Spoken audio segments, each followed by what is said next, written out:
I will now move over to Srimati Akhilesvari Dasi in Melbourne. She met the devotees as a teenager in 1987 and first saw Gurudev, met Gurudev in 2000 in Wollongbar and took Harinam and Diksha that very year. She's been involved in a lot of children's bhakti programs, which I have to say sounds really lovely. I'd love to attend one of those as a very large child.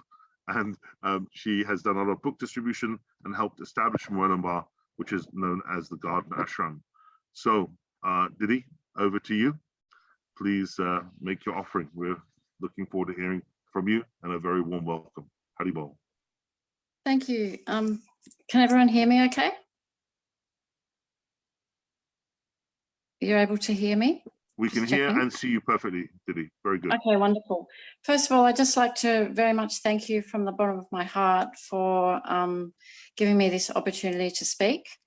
I'm a little bit nervous, but I'm feeling very much that Gurudev would love me to glorify him, so that's why I'm here to do this. And also for all the wonderful service that you've done to create 47 times. That's an incredible achievement, and you know, coming up to 50 soon. So yeah, I think it's an amazing thing. I have had an opportunity to listen in a few times, and it's always so inspiring to hear you know, everyone glorifying our Guru.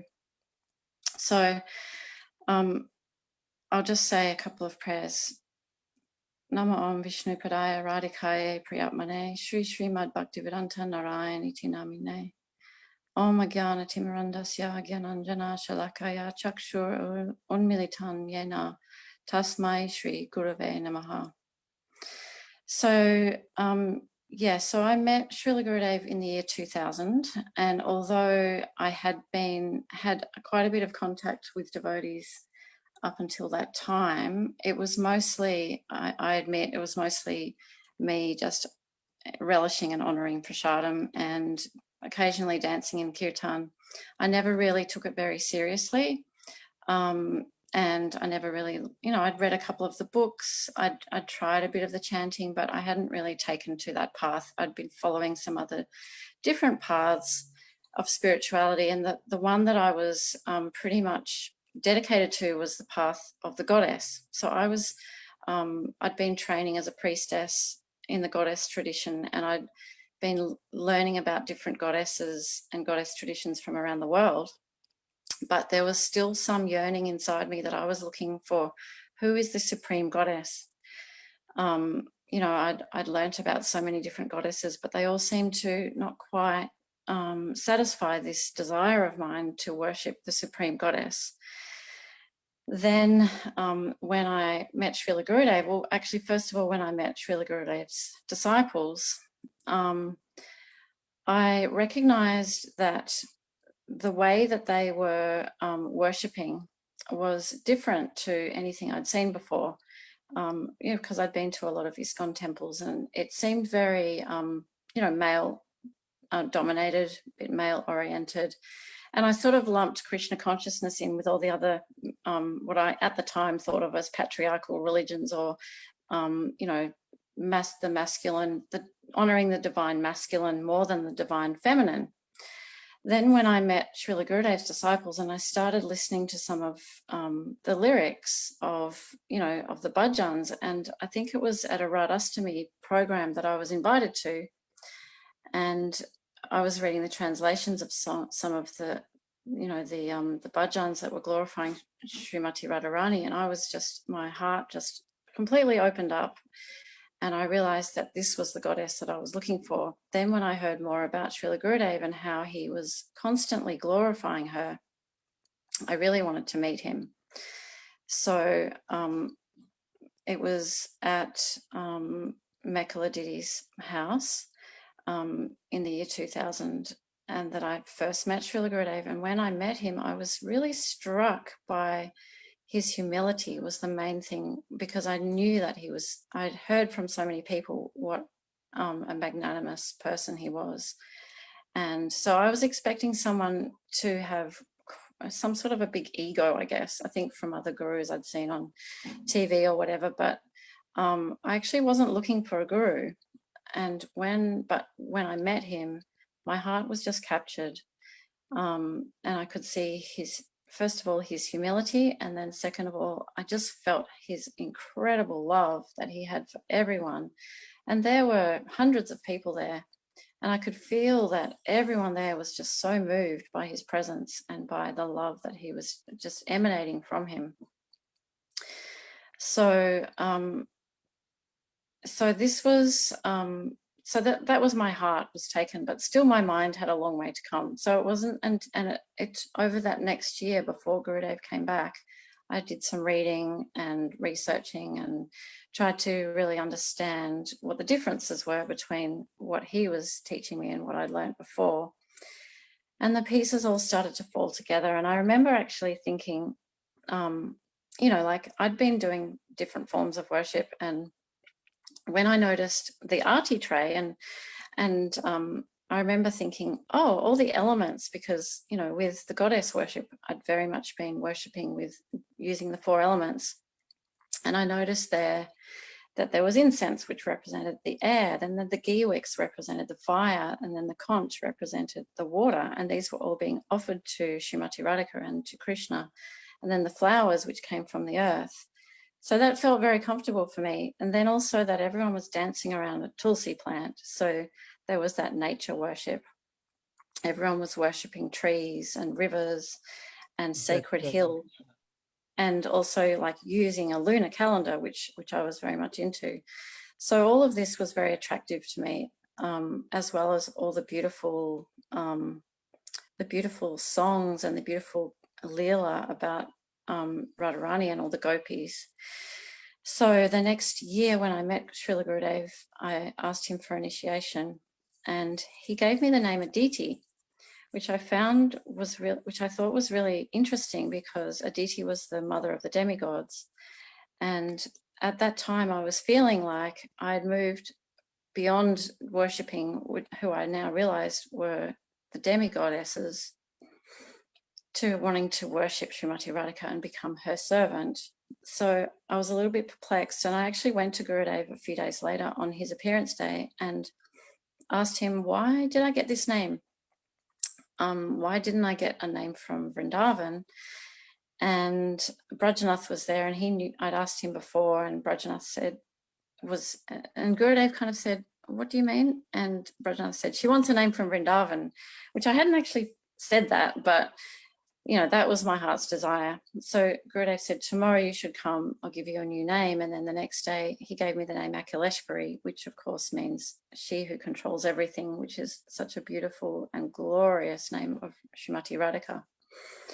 And the more I listened to Gurudev and his lectures, the more I realized that nearly every lecture, no matter what the subject matter throughout it, all the different cantos of the Bhagavatam, like so many different scriptures that he was speaking on and speaking from, he almost always would end with glorifying the superiority of Radharani and her love for Krishna.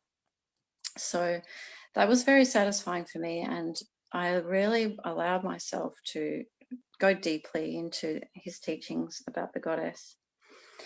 Gurudev was so expert at blending the tattva and the leela, and I really loved how almost every lecture he got quite detailed about the tattva that he wanted us to understand, but he always interspersed these beautiful stories about Radha and Krishna, or about Prahlad, or about whoever he was speaking of.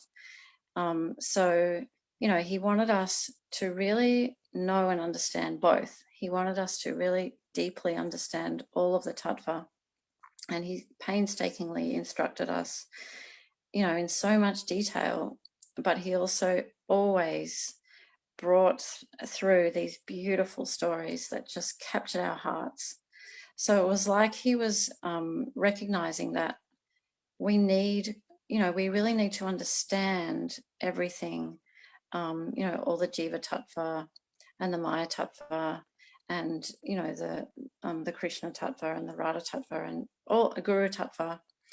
he spoke in so much depth because he so much wanted us to really get a solid understanding of all of that. And I felt a little bit inadequate in a lot of ways because I didn't, a lot of it I tried to understand. And I think because I always had lots of kids around that were distracting me and everything, but I tried to study, and I also learned a lot from my god brothers and god sisters here in Australia. But actually it was the Leela that, hearing the stories and the work that I did with the children was quite often making plays. I'm just on a Zoom call. My son's just come in. Yeah, I'm just talking on Zoom, Rama. Yeah, the plays that I did with the children. And so we often, took some of these pastimes. And can you shut my door, please? Can you shut my door, please? Are these yours? Yeah, you can have them. Do you want to have them on the computer charger? I can't really hear. Yeah, it's in the, sorry everyone, it's in the drawer under the TV. And can you please shut the door? Oh, thanks, boss. Okay, bye Rama. Okay, what was I saying about, the Leela? Yeah, so I remember the first book that I actually bought was Venagit, which I realize now was probably, I'd read a bit of Bhagavad Gita and things like that, but when I first read actually I was so attracted by the picture, Shamarani's painting on the front. And I remember that edition of the book was just the painting and the title.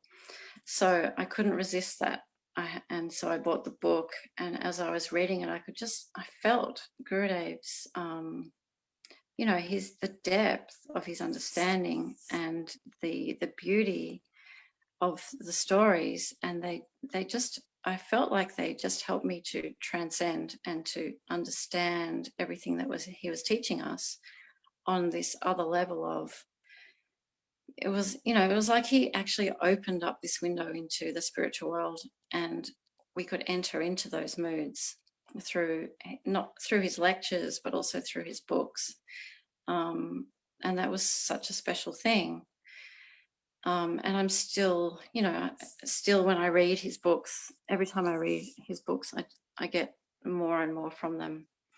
And they often remind me of times when I've heard him speak on these topics. And the moods that he was giving us were such high moods of love, love for Srimati Radhika and for Krishna, but at the same time, his moods of love for us, his disciples.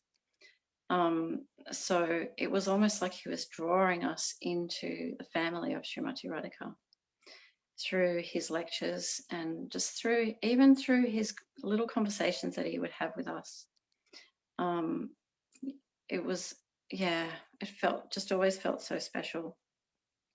So I really felt that because he was always referring to Srimati Radhika and speaking of her, different pastimes and how much she meant to Krishna, that he really wanted to understand the intricacies of who she is and how powerful she is, because actually she is Krishna's Shakti, Krishna's power manifest into herself. But he also really wanted us to develop a very deep personal relationship with her, and he would always be encouraging us to feel that mamata, that possessiveness towards Srimati Radhika, and to becoming her servant, and to serving Srimati Radhika. And he was always reminding us of our spiritual identity as her maidservant, and also reminding us that is our goal. Our spiritual goal is to serve Srimati Radhika. So I wanted to share an experience that I had one time. I went on Parakram with Gurudev as many times as I could. I think it ended up being maybe about 10 times. And at first it was mainly Kartik time, the Vrajmandal Parakram. And Gurudev would often speak about Upadeshamrita. He would go through Upadeshamrita and explain all the verses to us. And I always loved Rasamrita because it had so much practical wisdom, so much that we could use in our everyday lives. But then it ends with the beautiful glorification of Radhakund. So Gurudev would be sharing with us this beautiful blueprint as to how we should be living our lives as devotees. And then there would be the glorification of Srimati Radhika and Radhakund, as there always was at the end of nearly everything that he spoke. So the first time I went to Radhakund was in the year 2001, when I first went to India, and that was the year that I took initiation from Gurudev as well. I felt very blessed to be there with Gurudev because Gurudev came that day, and we all had the chance to, be there with Gurudev. It was so beautiful. And so, we went first into Radhakund, then into Shamakund, and then back into Radhakund, to fully immerse ourselves in the water, which was like the actual prem of Srimati Radhika. And the first time I went to India, I had my little 5-year-old daughter, and she came with me, and she also, relished that beautiful experience. So the second time I went to Radhakund, when I was on Parakram with Gurudev, was 3 years later in 2004. Now this time was very different because instead of having a 5-year-old, I had my twins who were nearly 2, and I had travelled to go on Parakram with the 2 of them, and I was pretty much on my own. I had a beautiful helper, Manju Keshi, who later joined the Ganga Matas, and she helped me every second day with with my twins, which I was so grateful for. But on that particular day, I remember I was sitting along the edge on the banks of Radhakund with my twins, and everyone else was taking bath in Radhakund, and I was feeling so much hankering to participate in that experience again, but I just was really frustrated because I couldn't see how it was possible, because I had these twins and everyone else was very much interested in their own experience. I didn't have anyone around me who could hold my twins or anything, and I couldn't take them into the water. It was too slippery. So I was just sitting there, just trying to meditate on the glories of Radhakund, but just feeling really quite frustrated and sad that I didn't feel like I was going to be able to take bath in Radhakund. Then suddenly, out of the corner of my eye, or actually it wasn't even that I saw him, I felt Gurudev's presence coming along. And then Gurudev was walking towards me as I was sitting there with a twin on either side, my little nearly 2-year-olds. And just out of the blue, Gurudev walked past and looked down at me, and he had this little sidelong glance that had so much, just so much love, so much empathy for my situation, so much understanding of my desire to be there, in Radhakund. And I just felt this wave of relief of that, Gurudev is here with me at Radhakund. What more could I ask for? It was almost like his glance bathed me in the waters of Radhakund.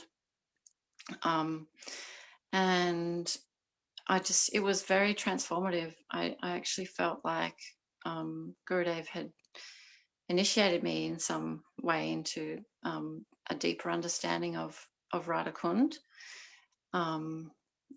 It's hard to find words for it, but I just wanted to share that today because, at the moment we're all in our countries. We can't go to India at the moment because of everything that's happening with COVID. And, normally around this time of the year, for so many years, I'd be thinking, how can I get there? I want to be there with a devotee. I want to, go on Parakram. I want to, hear the Harikatha and all of that. So, I imagine that's not going to be happening this year. So, what we do have is our memories. We have our memories of times we were there with Gurudev and with the other Vaishnavas. And for me, that was one of the most powerful memories of, it was almost like Gurudev was sharing some secret with me, but that I can't even put into words. And it's the same secret that he's sharing with all his classes and when he speaks about Radhakund, but it was so personal and his eyes were just penetrating me. And then I felt so much relief. I had no more stress. I didn't feel like I was missing out on anything. In fact, I felt like I'd gained a lot more than if I had somehow managed to make my way down to bathe in Radhakund, but if I had have missed that experience with Gurudev. Did we're going to bring it to a close? Yeah.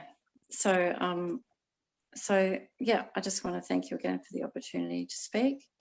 And I hope that something I've said may have touched somebody, and I'm really looking forward to hearing the other glorifications. So thank you so much. It's really beautiful. I didn't want to interrupt that beautiful story, so I gave a bit more time because it was a wonderful story. And you were, by the way, your nerves didn't come across, and I was very impressed by how you dealt with your son. That was brilliant. Yeah, thank you. I love those kind of moments. Chandramukhi's had a few of those with her new kid, where the baby just sort of cries like crazy, and she's really cool about it. So that was lovely. I loved how you explained how you came to Srila Gurudev. It almost made me want to rejoin Krishna consciousness for that experience of that whole process of becoming awakened to Krishna consciousness is so beautiful. And you talked about the blending of tattva and ras, something I've definitely always noticed about Srila Gurudev, and it becomes more and more apparent. And I think there are two elements to that. One element of it is that there's a he doesn't want us to be sentimental in our love. He wants us to properly understand the love, which kind of links to a higher taste, which is he wants us to appreciate and imbibe the nuances. I mean, if you read Vidagdha Madhav or Lalit Madhav, there's so much nuance and subtlety in the relationships. He doesn't want us to have some kind of saccharine approach to this beautiful transcendental dance. He wants us to understand all the sweet nuances that make the bhakti ras so relishable. He wants every spice to be on the plate and more. So I feel that's what he's doing. And when you talk about Venu Gita, it reminds me that actually was one of the first books I published for him as a seva. And I feel like it's very important to acknowledge how these books are. They are personalities, and they also glorify the personality of the author as well and bring us closer. And it's something I remind myself all the time when I read one of these books, always to go to the author in my mind and put myself on the banks of the Yamuna or the Ganges, that I'm listening from his lotus mouth these words, I'm not just reading from a page. You also said about how Srila Gurudev taught us that, you know, we're Radhadasyas, and I wanted to add to that from coming from the back of the Rupa Goswami Tirabhav festival we've just had, whereas 4 days of celebrating Rupa Goswami, what I've really appreciated recently is to be a Radhadasya, the importance of being a Rupanuga, to follow in the line of Rupa Goswami, to be a Kinkari in the mood of Rupa for Radha is just like all encompassing. And that's the nuance, the subtlety that Gurudev's teaching us. And that last story was beautiful. I almost felt that actually the vision I had in my mind when you were telling that story after you were so hankering to bathe in Radhakund is that actually Gurudev allowed you to dive into his eyes. His eyes were like Radhakund, actually. Gurudev's beautiful, eyes. yeah. That's what it felt like. Yeah, you've hit, that's perfect. That's what you evoked for me. Yeah, that's beautiful. Thank you.